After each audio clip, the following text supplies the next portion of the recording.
咱属红的音源，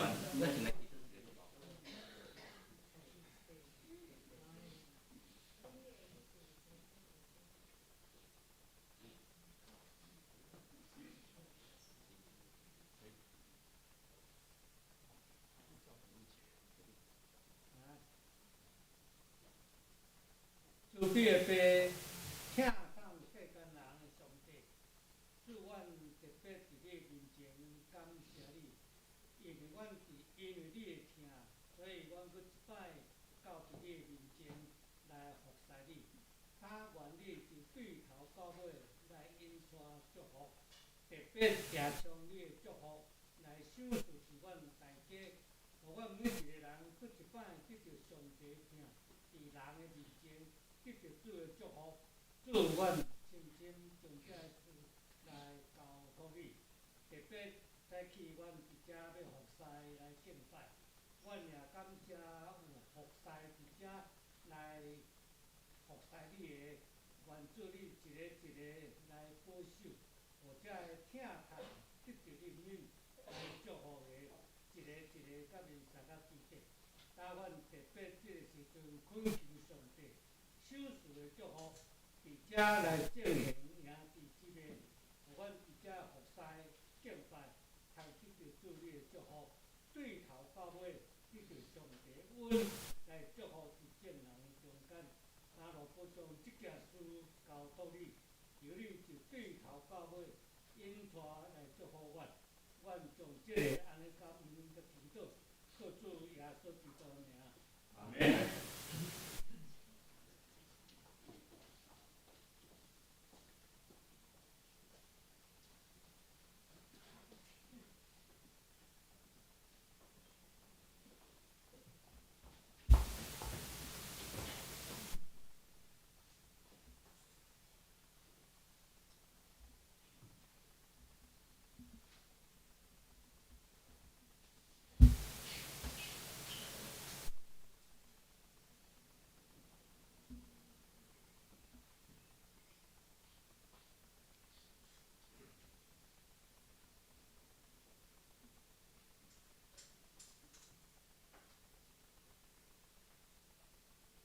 咱礼拜时间已经到，请咱别倒。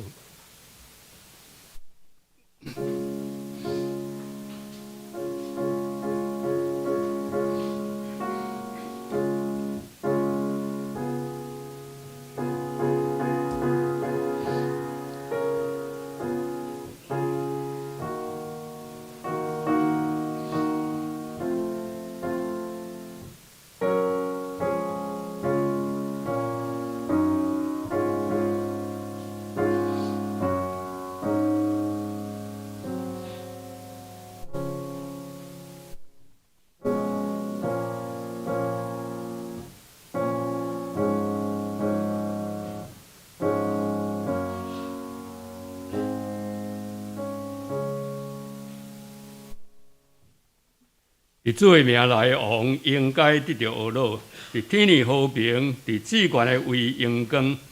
咱请敬拜团来带咱来赞美。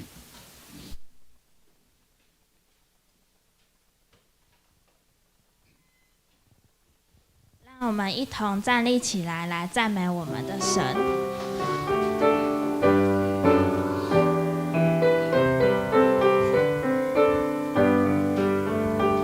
和撒那，和撒那，和撒那归于至高神。和撒那，和撒那，和撒那归于至高神。我们齐声赞美，一起声尊名。全民尊荣归主我神，和撒那归于至高神。荣耀，荣耀，荣耀，耀归万王之王，荣耀荣耀，愿荣耀归万王之王。我们齐声赞美，你至圣真名，权柄尊荣归主我神，愿荣耀归万王之王，荣耀荣耀，愿荣耀归万王之王，荣耀荣耀，愿荣耀归万王之王。我们齐声赞美，你至圣真名，权柄尊荣归主我神，愿荣耀归万王之王。我们齐声赞美，我们齐声赞美，你至圣真名，权柄尊荣归主我神，愿荣耀归万王之王，权柄尊荣归主我神，愿荣耀归万王之王。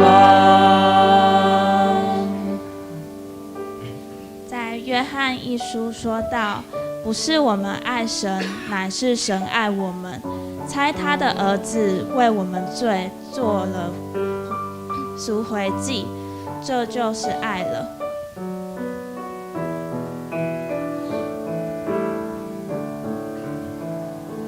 我相信耶稣是我的好朋友，他为我生命，使我能进天国。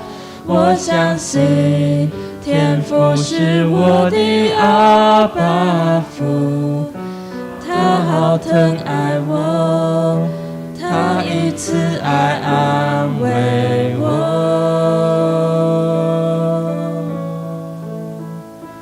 我相信神灵是我的安慰者，他时时同在，温柔地牵引我。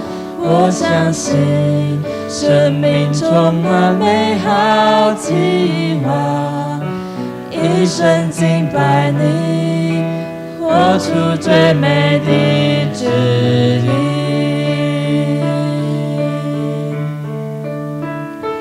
我相信，我相信，打开心门来接受，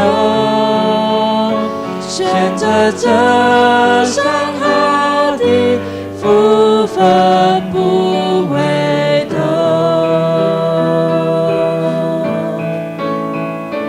我相信，我相信，我的生命已不同，一路上有主来陪伴我，永远不离开我。我相信耶稣是我的好朋友，他为我生命，使我能进天国。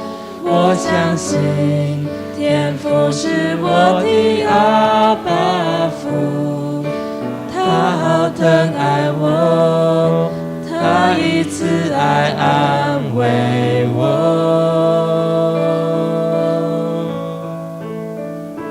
我相信神灵是我的安慰者，他时时同在，温柔地牵引我。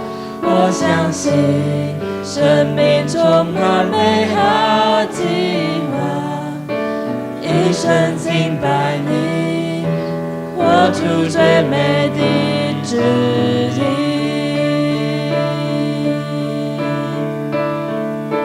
我相信，我相信，打开心门来接受，选择这上好的福分不回头。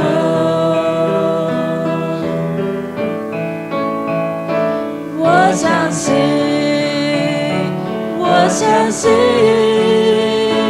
我的生命已不同，一路上有主来陪伴我，永远不离开我。我相信，我相信，我相信，打开心门来接受，选择这上好的福分不回头。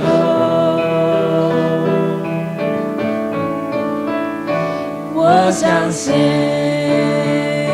我相信，我的生命已不同，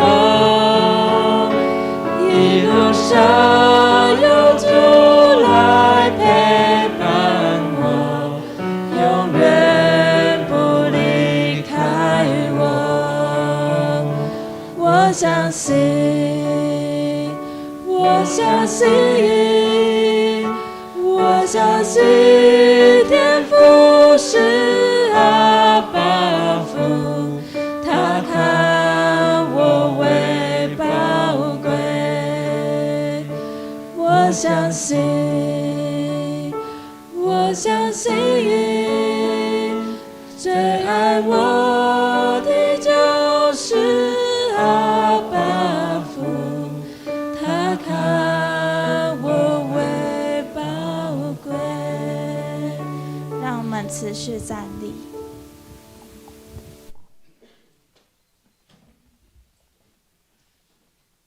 咱用新的诫命来告别咱的信仰，你着真心、真性、真意听主你的上帝。这个诫是大个，也是头一个；第二个也三，亲像是讲，亲像家己。这两条诫是全律法甲先知的总文头。我用新的诫命互你，就是恁着三听，正如我捌听你，恁也着安尼三听。你若三听，众人要对安尼知，恁是我的学生。请坐。咱来三块祈祷。所以听人的爸，阮的上帝，阮搁一摆伫你的殿院来敬拜阿罗你。阮来伫遮来恳求，因为阮知你的殿是祈祷的厝，是祈祷的殿。所以阮伫中秋主日的时，阮纪念你。要进入耶路撒冷，为着阮的罪受定，伫各国他的所在。所以阮知，阮若承认阮的罪，你就赦免。所以祈求你亲自，互阮有这个确信，也遵照你的旨意来行。所以阮若伫这个时，也咧孝念阮的亲人，因为是伫清明的时，阮知阮的亲人引带阮进入得信的道路。所以阮检查，阮是第一代，但是阮知，阮永远要敬拜阿罗你。所以祈求你的灵甲阮三甲之地，祈求你亲自保守，来看顾阮这个聚会。阮感谢你，快速得名，阿门。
咱过来要共读上帝话，撒迦利亚书第9章第9节，第9章第9节。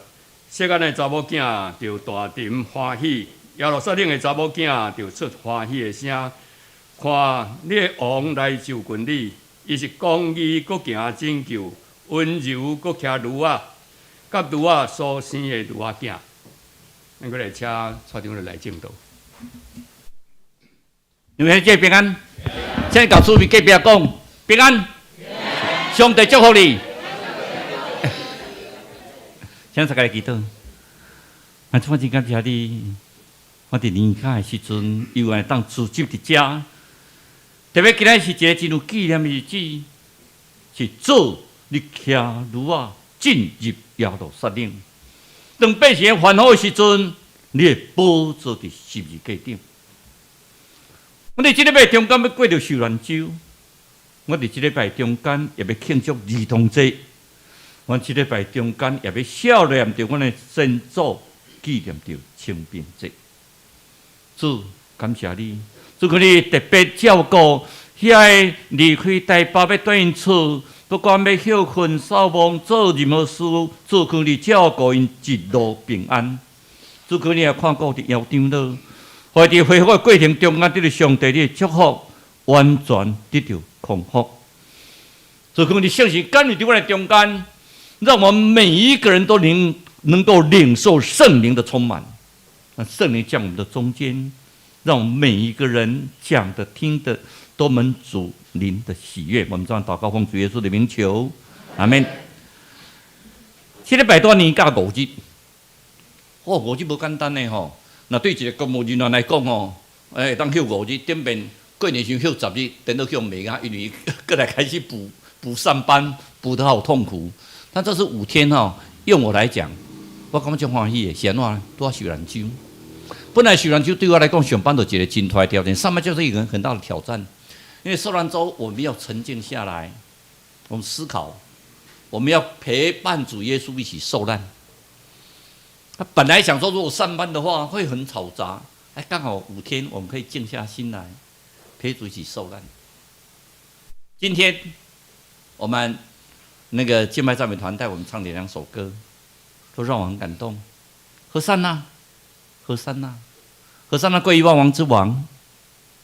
然后我相信那个抢何善那受钉在十字架上的，是为了我们的救赎。就像罗马书5章25节所讲的，耶稣的死是为了你我而受罪受死，但是耶稣的复活是为了让我们称义。何善那，何善那，这个是一个2个矛盾的地方。他当然听了既然第六跟咱说，他的撒迦利亚书第9章第9节里面，伊讲西安的民啊，你们应该大大喜乐啊。西安的民啊，你们应该欢呼啊！今天是什么日子？耶稣进入耶路撒冷要做王啊！欢呼啊！何善那，何善那！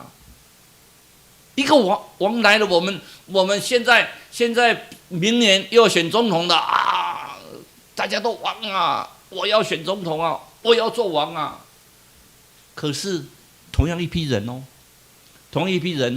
我们看新闻看下去的时候，在礼拜4的时候，那些人站在下面，耶稣被带到比拉多的前面，照他们的规矩，他们要释放一个罪魁上歹那个大杀狗。比拉多想讲啊，去看哪偷放，耶稣都无罪，这扒来扒，这是绝对足苦的。这2个人安怎敬，大家嘛绝对敬耶稣，放耶稣。这个普通想都知道嘛，亲在想嘛知。何况比拉多伊太大家讲，我有做梦哦，这是一个义人哦。所以比拉多认为讲，我用这个方法，我足巧的。有时候我们都自己觉得很聪明，我们非常聪明。这2个人给你选，你们要耶稣啊，你们要释放的是耶稣还是巴拿巴？这不用想嘛，一定巴拿巴嘛。没想到啊，大家喊。释放巴拿巴，释放巴拿巴，释放巴拿巴，彼得都愣住了。这个称为耶稣，这个称为耶稣的人，我怎么办呢？耶稣我被他弄了，钉他在十字架，钉他在十字架。接下来一看，钉他在十字架的人，4天前进入耶路撒冷也是一样，和散那，和散那，要来装和散那。我们是想想看，我们每个人在我们的生活之中，是不是经常做这种事情？我们经常在有没有啊？上帝呀、你最伟大！然后遇到困难的时候，上帝啊，你怎么这么不公平啊？我信你干什么啊？你这么不公平啊！我们今天在赞美上帝，明天可能在不敢说诅咒了，最起码在埋怨。当然我不否认啊，今天有人埋怨，有人从法国去吃那个法国面包，很硬很硬，他吃不惯了，鼻子摸着溜回来。慧玲，你终于回来了法国面包好吃吗？不好吃，你看良心发现了。所以我们经常有时候想一想，尤其每一个人在出国去玩，最近那出国很夯那个机票行程，接着我们现在有好多团要出国，现在有一团到以色列要12天，他们要出国，哇，大家都好高兴，然后每个回来都讲说，只要差不多到一半以后，就想说我要赶快回家，还是家里金窝银窝不如我的狗窝，可是要出国就很兴奋。我们人就是这样的话，所以我们说什么最大的足就是欲求不满足嘛。我们经常在欢呼的时候，我们所讲的是什么？我们所看到的，耶稣进入耶路撒冷以后，我们所看到的每一个人赞美上帝啊，和散那，和散那。我一边在赞美上帝的时候，我们有没有想到一件事情？我们说王来了啊，他要统治我们，我们的天上有荣光啊，在天上有和平，地上有荣耀，我们要做耶稣的王。所以我们一个标题说光荣进入耶路撒冷。今天是耶稣光荣进入耶路撒冷没有打折扣真的光荣进入耶路撒冷。然后进入耶路撒冷以后，我们看到一个什么事情？进入耶路撒冷以后，他是一个王者的姿态啦，但是他的宝座在哪里？在国一定有宝座嘛。就像我都有办公室了，何况是做一个王？他的宝座在哪里？十字架上。十字架以前是一个主日的记号，现在十字架变成什么？变成光荣的记号。我们经常佩戴十字架，我们基督徒都佩戴十字架。我觉得十字架就是说，好光荣的记号，不要忘记在2000多年前，十字架是一个羞耻的记号，做尽坏事的人才被钉十字架。钉十字架的人通常都3天才会死掉，为什么？慢慢死掉，又渴又饥又流血，慢慢死掉。耶稣是6个小时死掉，这应验古代圣经先知所说的话。但是我们想到的耶稣光荣进入耶路撒冷，你审视看看他的宝座在哪里？进入耶路撒冷的王宝座都一定是宫殿嘛？最起码是我们教会这些讲台上面吧。可他的宝座在哪里？他在十字架上我要做王的人，结果你给我摆设的宝座是十字架，然后还给我钉一个牌子，自称是犹太的王，主权国王，给我钉到去米给。我们经常做这个事情，我们有时候有没有把耶稣钉十字架？我们礼拜5有受难日的那个受难日的祷告会。我们要细细思量，我们有没有把耶稣钉在十字架上？苦难背后是一定有恩典吗？我现在讲一个背后你放心好了，抓住点来讲，我定苦难不要紧，苦难后边就稳定，总是你要先看这苦难是安怎来。要别苦难，要不是一个疑难啊，也可能是考验一对上帝信。那个苦难的背后一定有恩典，什么时候到？上帝有他的时，但是苦难不见得有恩典你自己自作孽，你自己犯罪累累，那个不叫做苦难，那个是你自己受到的惩罚，那个没有恩典，那是你要去忏悔，你要去认罪，你要去悔改。我们看到一件事情，摩西带领这些在那个埃及受苦的这些以色列民众要出埃及，经过了10次，跟法老王在那边计较了老半天。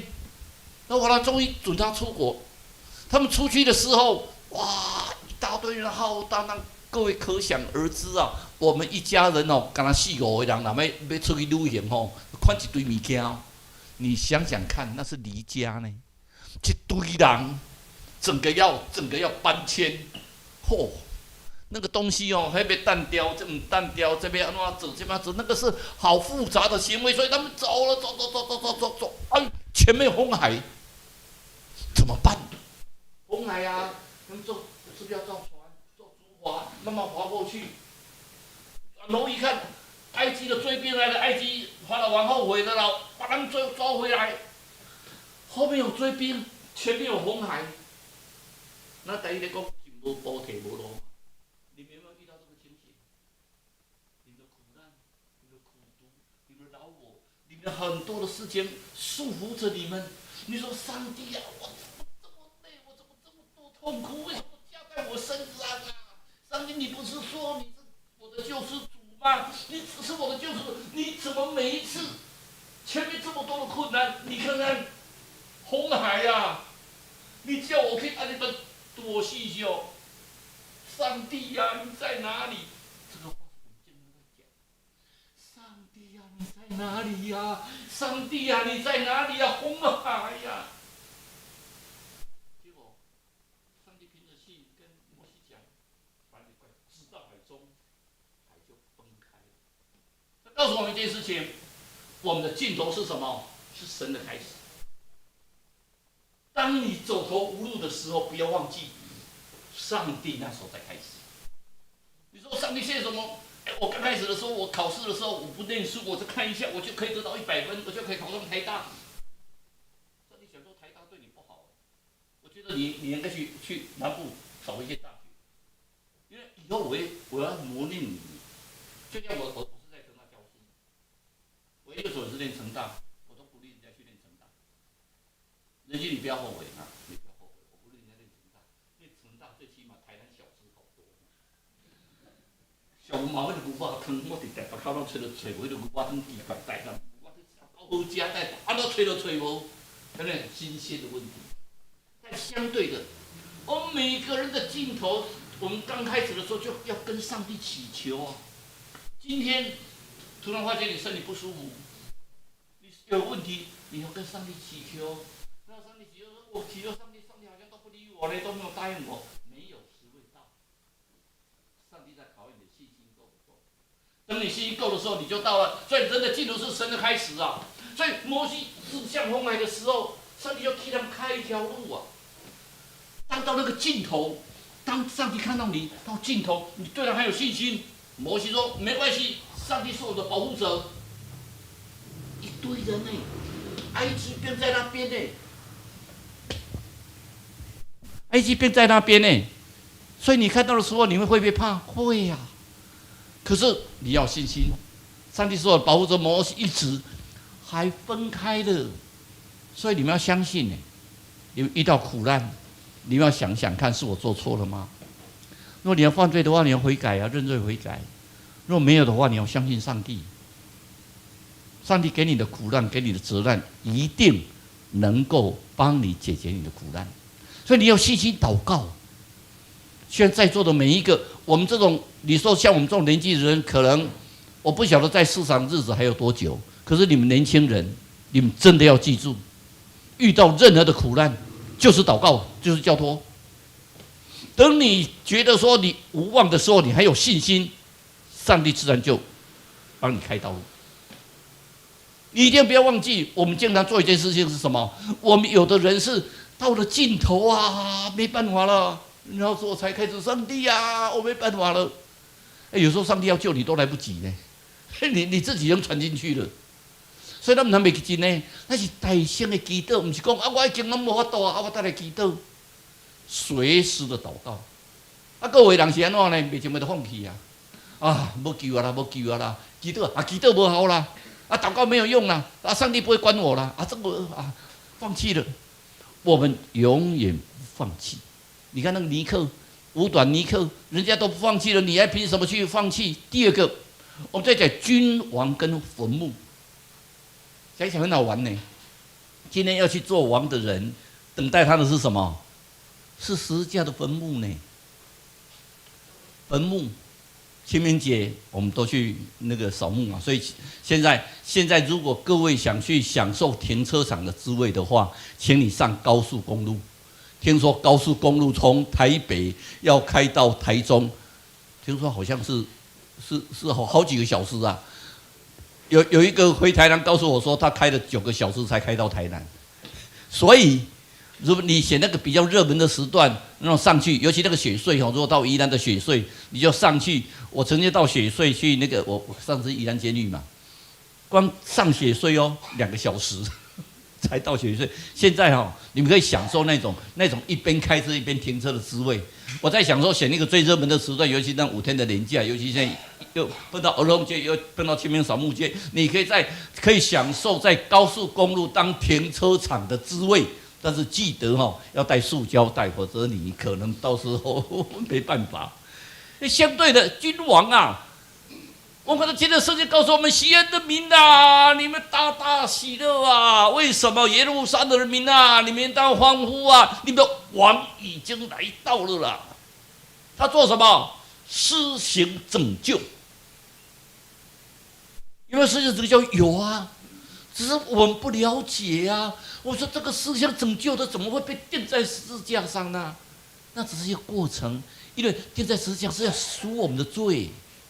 再来真正的拯救来了，就看你要不要得到拯救，你要不要得救啦？那只是在这过程中，十字架转成羞辱，转成一个荣耀的记号，再来就看我们自己啦。我们罪得赦以后，我们要做什么？要做那个是真正的得到拯救啊，是真正的得到拯救，所以他是施行拯救的完事得到的拯救啊。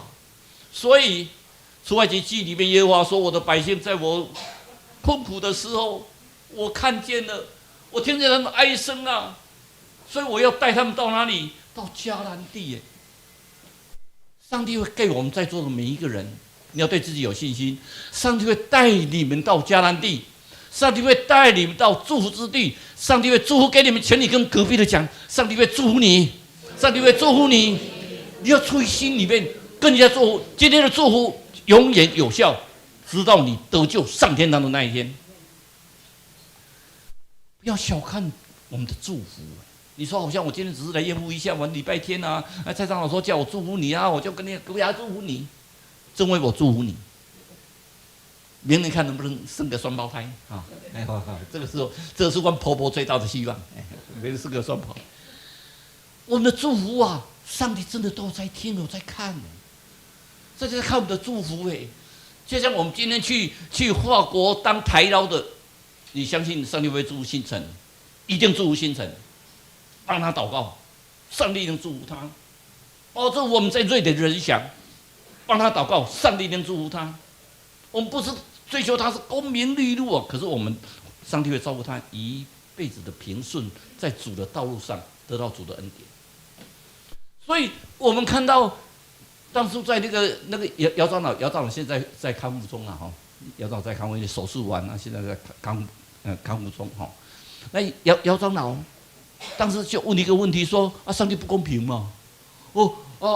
为什么从以色列出来到那个西南旷野的人只有2个人是那个迦勒的后代跟那个约书亚的后代可以进入迦南地，其实都不行，这个上帝不公平哎。那甚至问我一个问题啊，如果刚好差1天呢？这一天刚好是怀着孕。这一边在埃及出生啊，他的旁边的刚好差1天是在那个出埃及以后出生啊，这个人可以进入迦南地啊，这个人在埃及出生，在埃及离开人不能进入迦南地。说真的，我也没办法懂得这么清楚，所有的宗教叫怎么研究都没有，可是圣经里面就讲得很清楚。你看那民数记里面就开始点兵蜀将，在12支派里面就是60万，有人说1300个，有人说1700个，所以很确定的说。这一代的人在西乃，在出埃及记，西乃这流浪的这些人以后进入迦南地，当然这不包括20岁以下跟那个妇女。但是确定的是什么？我们都知道说，因为这一代的人，上帝磨练他们，他们背逆上帝，不相信上帝，所以上帝把他们留在那个西乃沙漠，可是他们的后代还是进入迦南地。那我们在想一件事情：上帝怎么说一刀切？就像挪亚的时代，一刀切，就8个人得救；所得玛、摩摩拿只有罗德家人一刀切啊，所有人都不得救。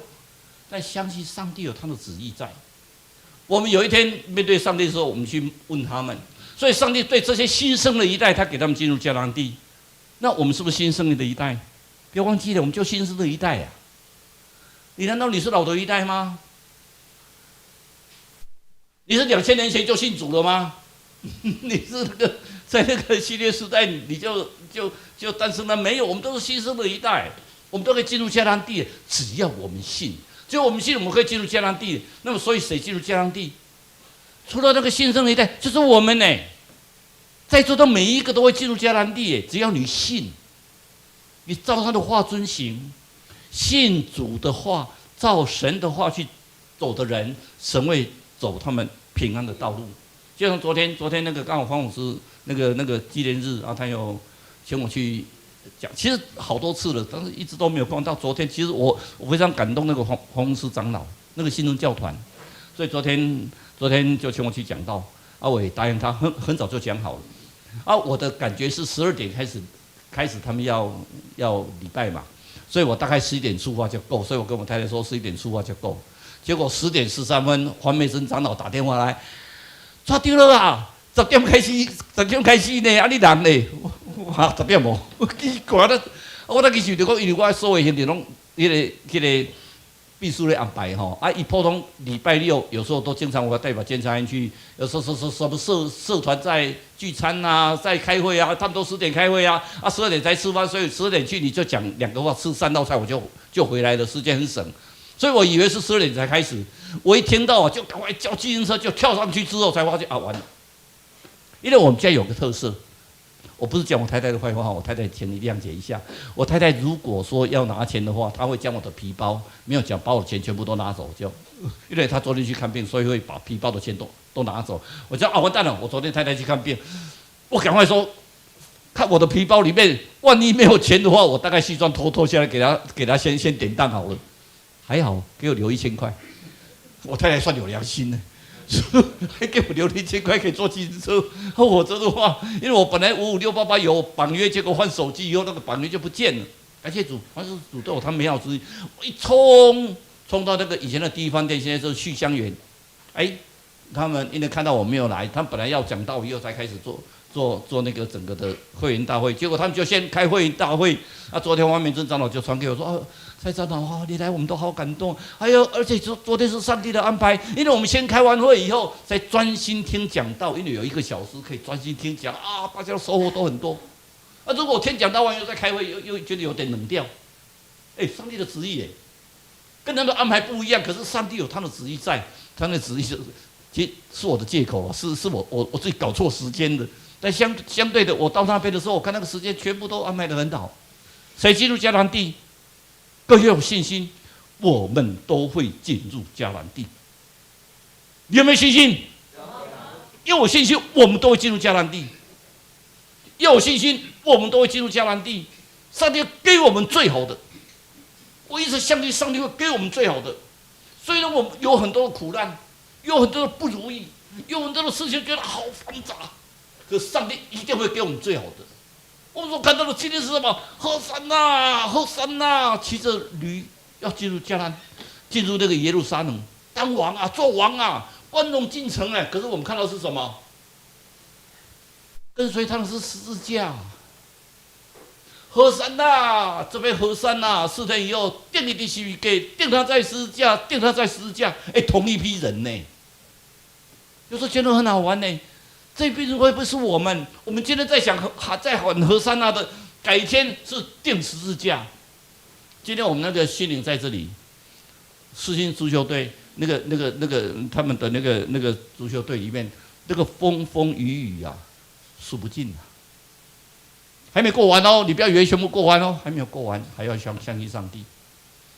因为以色列人出埃及以后，不是过红海以后，就是海阔天空，一片太平，没有。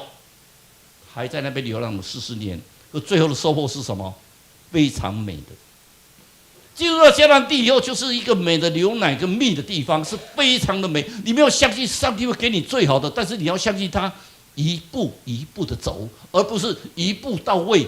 所以进入天堂的门是什么？是在的弯弯曲曲的哎，不是康庄大道，啪一下就到了。那我信你们基督教干什么？我来教会干什么？我来教会就是要得救，所以我来教会。一做完礼拜，上帝我得救了，就像那个在电视叫的那个另外那个强盗一样啊！主您来的时候向你纪念我，哎呦得救了。所以我们现在都不要信上帝，快死之前，快要死的时候，去快闭上眼，上帝救我啊！你得救，我相信你会得救。问题是你来得及。闭气之前，你来得及喊这句话吗？相对的，我们要看儿童节，各位想想看，上帝看我们，就像我们在看我们的这些孙女。尤其今天讲说那个，那个谁，不是到台中那个今天他们说要去台中回去草木，还有看到我们这些小孩子，我想在座的很多都有当过阿嬷。郑伟也要快当爸爸了，什么时候当爸爸？你如果看到那小孩子出生，你给他塞打油，他有发烧，你跟着他紧张，他稍微咳嗽一下，你就怎么了？你看到他就是很可爱，那灰噜噜就是很可爱。到他长大了，你还是心用着他。可是你想想看，这个儿童节在告诉我们什么？天父看我们是儿童呢，天父看着我们每一个儿童。你不要以为说我很老了，我说天父看你是儿童呢，对不对？刚才我看到还有一个美女来跟你打招呼哎，我们都是儿童哎，要看我们都是宝贝。可是我们宝贝，我们能够，你看我是宝贝，我就可以乱来吗？我们反而要更谨慎呢。再来就清明节了。清明节做什么？追溯我们的先人。我们在座有很多先人是去年刚过世的，我们追溯他们，我们怀念他们。但是我们相信他们跟上帝在一起，那是快乐的，那比我们好啊。但相对的，有一天我们会在天堂相聚。最后一个，谦卑跟荣耀。撒迦利亚书第9章第9节讲说什么？耶稣是谦和的，他在讲那个弥赛亚要来了，谦和的骑着驴，就是什么？驴的驹子。什么叫驴的驹子？驴仔囝啦。你想想看，当一个王，竟然去一个小驴子，像不像王啊？然后棕树枝那个河山啊，一直在那边扑着哇喊，感觉上就是怪怪的感觉呢。这样才叫当王嘛！你看英国女王出巡，那个马车多豪华，还有卫兵，整个的路盘都是人，这个才叫做王啊！连我们总统出巡的时候，前面都有牵导车，后面都还有车队，这样才叫做王啊！耶稣是什么？骑着小驴子，告诉我们驴驹一件事情，告诉我们要谦和。耶稣告诉我们。他是一个骑着驴驹的王，因为他来，他是以谦卑的心态来告诉我们：我们不要自大，谦卑是一个荣光。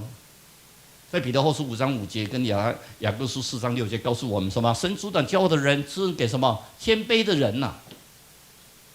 谦卑难不难做到？很难呢。尤其你的官位越大的时候，我觉得越难呢。我经常举例我自己耶。我没有感觉上像，如果有人说你看了啥？你做官，那大概是我的态度，感觉就是好像当官的一样。谦卑很难呢。你说你要当总统，你就要去谦卑啊。保罗是施加给你好不好？人均好不好？哎呦，十字架好痛苦哦。就我们一生在背十字架，我们一生要背着十字架跟上帝一起走。上帝可能不是叫我们钉十字架，可是我们是背十字架。可能背十字架，等你背十字架的时候，你才会发觉到你在背十字架中间，你体会到耶稣的心，以耶稣的心为心。我的宝座是什么？上帝的奥秘是什么？上帝奥秘是告诉我们，你要当王的人，你要当上位的人，你要什么？服侍下面的人呢？就像在礼拜4的那个洗足日，就是逾越节的时候，主耶稣帮学生洗脚，做什么？要谦卑，低下。荣耀的基督跟受苦的仆人，你能够联想在一起吗？你要当荣耀的基督，还是受苦的仆人？你要当荣耀的基督，前提是你要当受苦的仆人。来，我们念一次：荣耀的基督与受苦的仆人，我们要记在心里。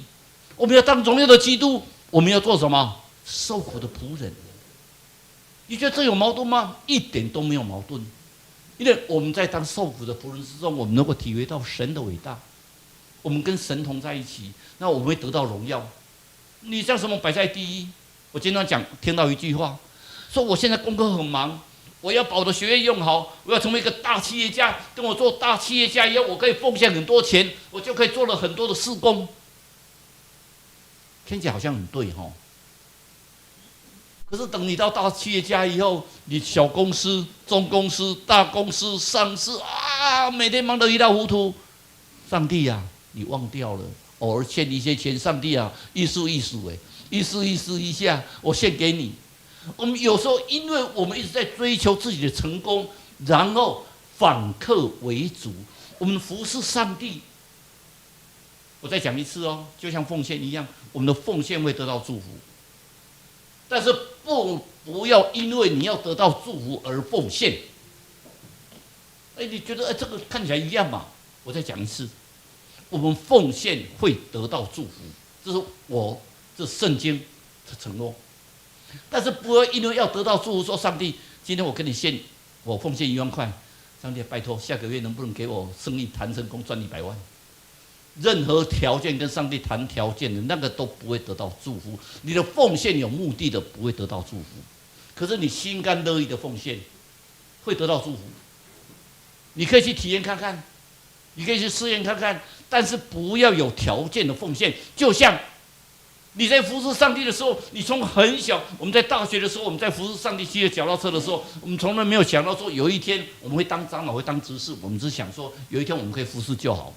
那时候我们接着看到的程序序，我们这个中心教刚成立说，但其中丢了，你唔知恁老，别拢挂一个卡棒安尼，入来，看伊安尼撞来撞去，入来，今天无事讲到，就去你讲到啊？为什么？就上帝的事工啊，谁分彼此啊？谁分比较大，谁分比较小？没有，都是神的事工。所以我们将神摆在第一个，受苦跟荣耀是摆在一起的。我们的苦跟荣耀是摆在一起的。我讲的这个受苦不是你犯罪的受苦哈，你自己去犯了很多罪受苦，然后上帝啊，你要救我，不是我的受苦是奇怪，我会遇到这些苦难，上帝给我一个锻炼，但是相对的我们会得到荣耀，因为第一次来他骑着驴驹，可是第二次来他骑什么？奇怪，那个歌仔戏不知道是不是看过《喜路新卡北北哦》？这上帝第二次来是骑着白马来的，但是可能是他们看过《启示录》，所以有那个歌仔戏说圣骑白马来。其实白马的象征是什么？王者嘛，骑着白马而来。我们期待上帝会骑着白马而来，所以驴驹所对到的是什么？是一个很大的白马。所以这句话请你记住，最后的审视。我问各位一句话：牺牲就是爱吗？现在你们为事情之后对你牺牲很多嘛？牺牲就是爱吗？为爱而牺牲吗？好像没有错误哦，没有语病哦。可以再想一次，牺牲就是爱吗？我有时候很想问你在这个问题耶，你牺牲就是爱吗？我为你牺牲，我会得到祝福。我为你牺牲，我帮助你一下，搞不好你会成为大成功的企业家，你又会给我很大的荣誉。牺牲就是爱吗？我要告诉各位，牺牲不一定是爱，因为真正的爱是什么？是无条件的牺牲啊！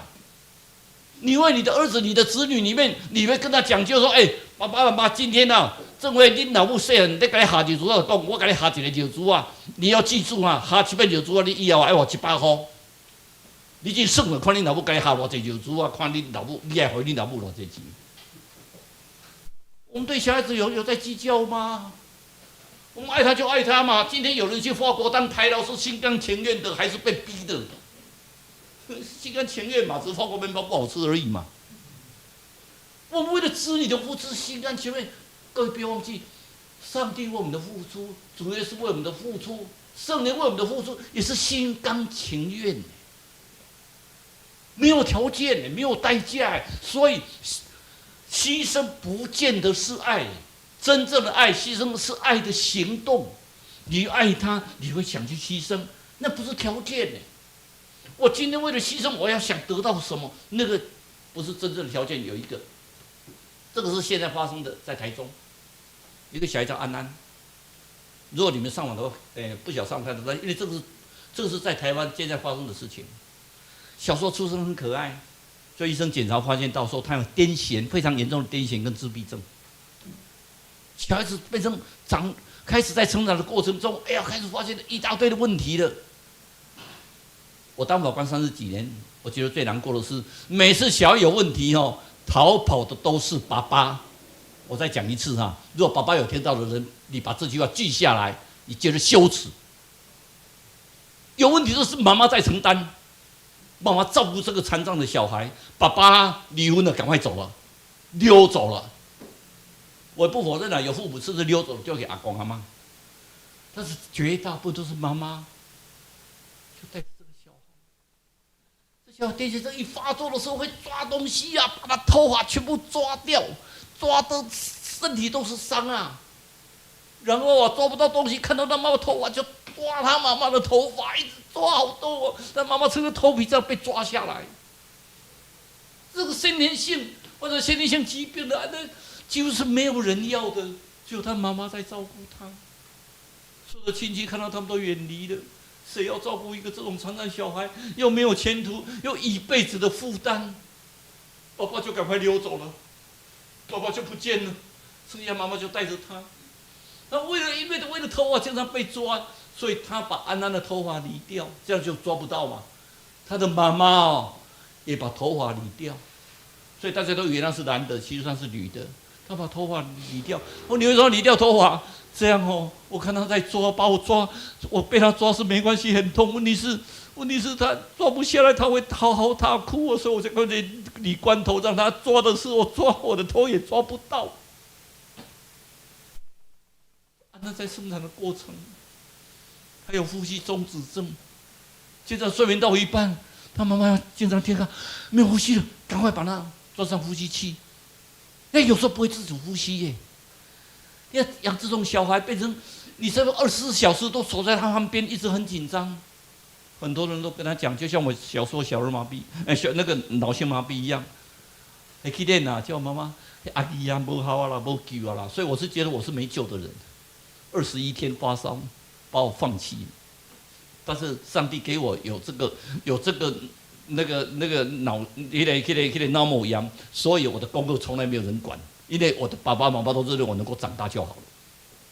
我的脑膜炎都没人管，所以如果你觉得我头脑不好的话，我不像你某书头脑好不要紧，因为我本来就脑膜炎的人，我就可以头脑不好。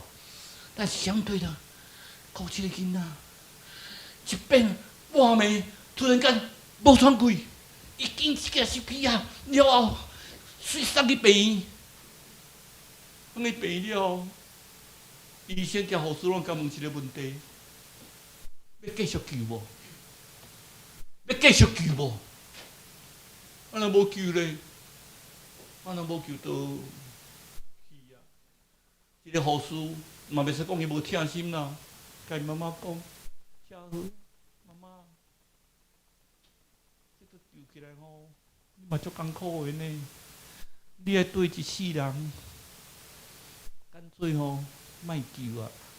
伊好心哦，他不用怀疑哦，好心哦。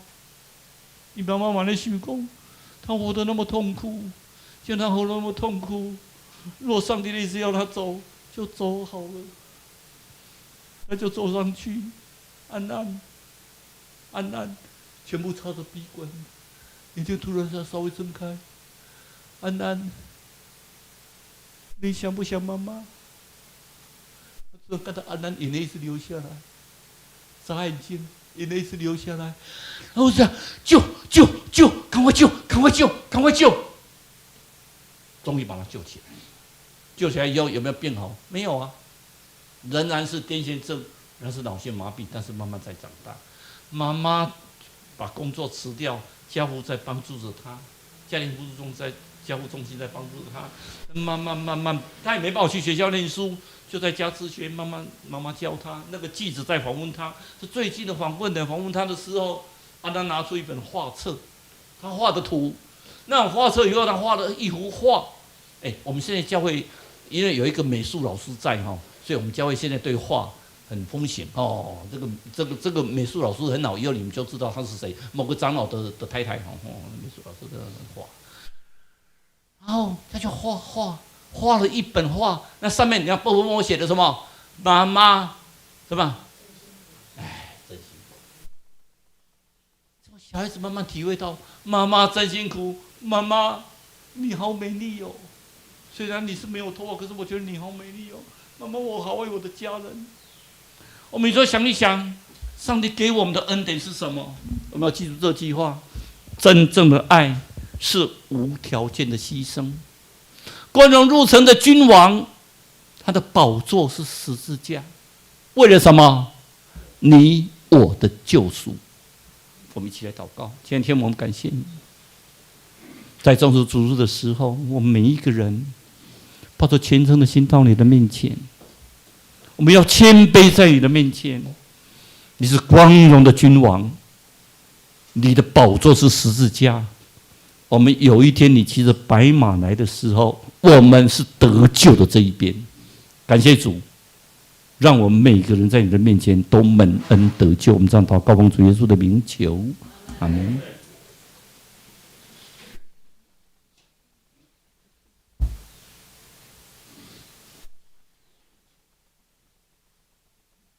咱来应答上帝话，咱来学了吟圣诗84首，圣诗84首，咱来起立吟全首。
请坐。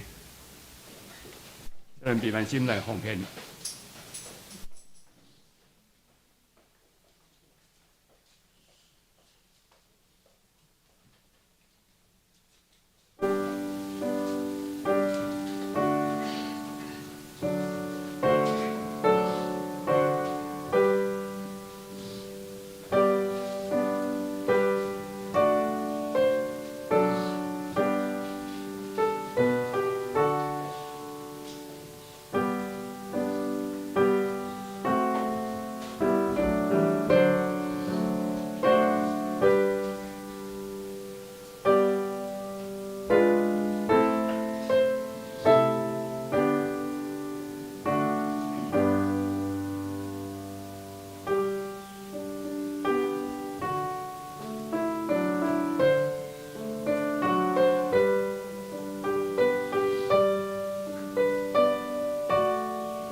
吟上行389首，上行389首，吟诗后，咱请林牧师来祝祷。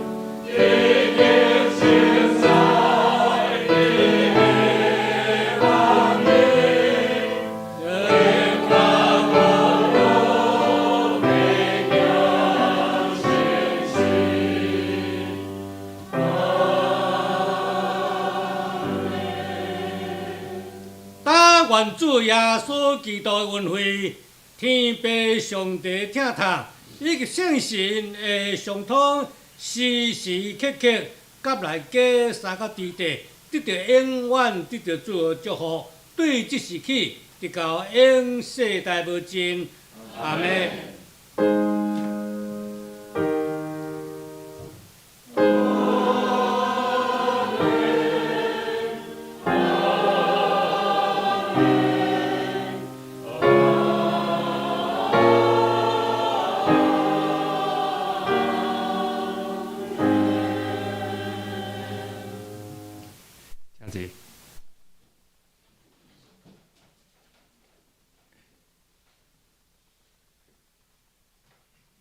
咱来看报告啦吼，我来报告几项。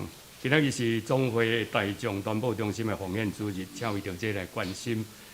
过来，咱拜五要举行，拜五暗时7点，举行受难周的祈祷会吼，欢迎兄弟来参加。这个拜五7点，吼7点就开始吼。过来主日，咱服务团体有请保险执事来带领咱吼。咱即柜若已经写迄个新安宫填充卷已经写完的，请咱会记哩摕来吼。过来，咱是拜六吼，拜六7点半有迄个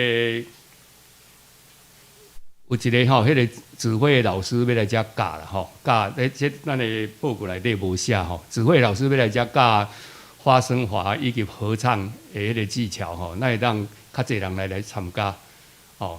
然后想要学的，咱就会当来参加啦吼，不一定师班，啊，咱欢迎咱这敬拜团的兄弟姊妹嘛，拢来参加吼，这个难得的机会啦吼，难得的机会。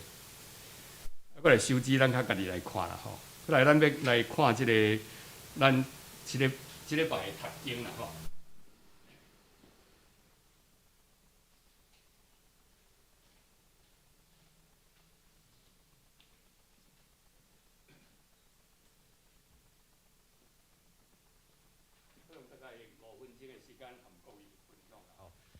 咱顶礼拜有讲过，即个耶稣去山上变相嘛，变相有摩西甲以利亚来，有雅各、约翰甲彼得做伙去。所以落来是咱知影看到的是吼，迄惊一个讲怎啊拍伫涂骹啦，所以想着彼得会想讲，那是不是耶稣基督他讲的那个天国已经到了，他要成为王了。所以彼得我们在18章的时候，彼得就问：天国里面谁最大？我自己这样想了，彼得是不是想说，天国里面耶稣的国又是降临的时候，那我是大概是最重要一个门徒啊，所以应该是我最大所以他这样想啊。我们到20章的时候，谁再来问呢？西比泰的太太啦，雅各跟约翰的母亲也来问啊。你的国降临的时候，是不是让我的儿子一个当立法院长，一个当行政院长？他就这样问啊。他们想到的是这样耶稣怎么讲？耶稣就带一个小孩子来说：如果不能回转向小孩子的一位，断不能进天国。不要说谁最大，连进天国你就没办法，断不能进天国。所以你没有办法转变向小孩，你断不能进天国。所以耶稣的回答是这样，完全不一样他回答西比泰的太太所讲的，说一个要在左，一个在右的时候，他怎么回答？他说：为大的为用人为首的呢叫做人家的仆人。所以他的回答是用天国的方式来回答。所以接着他怎么讲？他说带那个小孩来以后，他说你一定要转变像小孩一样，才能够进天国。再来呢，他特别讲说，如果让这个信的一个像小子的一个跌倒的时候，那就更麻烦了，他就不能进天国了。他说如果眼睛像这样的话，把眼睛挖掉；如果手的时候把手砍掉了，脚的时候把脚剁掉。所以那个耶稣的所讲的其实非常非常严厉。接着呢，他讲到什么？他讲到说，那要是有人得罪的时候怎么办？得罪你的时候，有人得罪的时候，前面他这样讲前面他说如果有人得罪你，你就先跟他讲他的错的地方。他如果不听的话，就带2-3个人为见证跟他讲。他如果再不听，跟教会讲。教会讲他如果不听的时候，把他当成外人或者税吏台语讲包税了就是税吏，把他当成外人跟税吏。这个是耶稣特别讲。但是彼得彼得马上问彼得他说得罪我应该饶恕几次啊？你说要饶恕嘛？要饶恕几次？他说70个7次了，70个7次。70个7次这个讲完以后，他接着马上讲说怎么样？里面只要2个人同心合意求，神就会成全。里面有2-3个人奉他的名求的时候，他就在他们当中。一个是成全，一个是耶稣基督会在他们当中。接着他马上讲到什么？这个讲完以后，就是他说你求是要求什么？其实就彼得问的了，饶恕70个7次。求不是在求说其他事情。接着那个你看马太所写的这个求以后，他马上接着是说彼得问的要饶恕几次？70个7次，就是你求的是这样，因为那个是人做不到的，我们人做不到了，所以你要70个7次的饶恕。那个你要求这一个人，圣灵让你有这种能力那个是求这一些，不是在求其他的所以马太就这样马上接着这样写接着我们可以看出来他讲到那个恶仆这个是恶的仆人那个说天国好像一个人就是出外去寻找工人寻找工人的时候，他说7点钟出去的时候，9点，然后12点、3点，然后下午5点都进来。所以他特别讲说我第一个去请的时候，那9点钟去请的时候进来的时候，他说我会按照公道的价格给你，就是1块银子了，1块银子，1元啊，我们说1块钱好了。5点钟进来了，他说我一定也会按照公道的给你。结果呢，最后的时候，在花那个工资的时候，他是由哪一个人先花？5点钟进来的先花，那9点钟进来想说我可能会得的比较多，结果还是1块钱，还是1块钱，这个看起来非常不公平，所以那一些人都熬凉了。所以耶稣讲怎么样？你把康掐，你在眼红吗？他说这个是天国好像哦，天国好像。其实我的看法是这样哦，你在天国里面在服事的时候，不管你9点钟、12点钟、3点钟、5点钟，都是用平安喜乐的心在服事。假如没有这样的时候，你一定会抱怨，一定会不平。我9点钟进来啊，所以有些人讲说，那我是不是快要死掉的时候再来信耶稣，还是可以进天堂？不对啊，为什么？你9点钟进来，你就享受耶稣跟你同在那个平安跟喜乐啊。假如没有这样的时候，你信他干什么？所以这个天国就是这样。所以5点钟进来了，所以他后面有一句了，在前的在后了，在后的在前，在后5点钟进来非常珍惜啊，他在后反而在前。这个其实我们看美女姐就是这样的在后的在前。所以他碰到人就说信基督教有多好多好，碰到人就讲我们9点钟进来了，好像这个恩典好像这个上帝好像圣诞老公公一样那个恩典是应该的但是后来来了，他知道那个是恩典这一个是特别。再来他讲到那个恶的那个仆人后来有讲到恶的仆人，这个地方我们可以看出来，这个都是耶稣要被钉十字架以前的很短的时间不到1个月的时间所讲的你假如说你是耶稣的时候，你一定会非常难过。为什么我的学生我要被钉十字架？为什么我的学生想的就是他要坐在一个重要的位置，他的国来临的时候，他要怎么样，而不是想到说他会被钉十字架。这个是耶稣难过的地方。所以我们知道，在约翰福音讲的就不一样。约翰福音讲的那个马大跟玛利亚，马大一直非常忙，玛利亚就坐着听耶稣讲。为什么？他要上十字架的你用吃的给他有什么用呢？一个人要从破死刑要来庆杀啦，我煮一顿切烧给你吃，他吃得下吗？他想到就是要听天国的福音要把那个福音广传才是一个重点。这是今天跟各位分享的谢谢。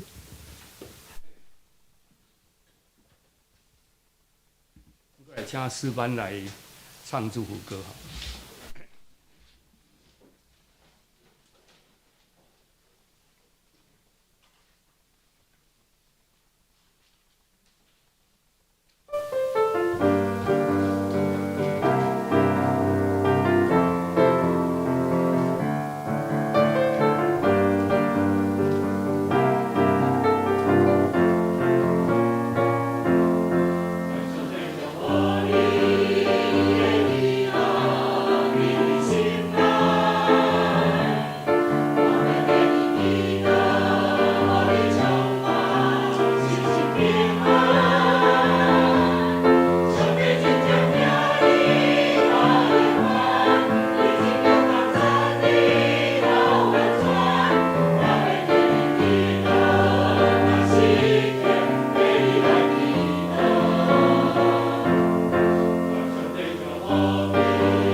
那个来行平安礼了来分组。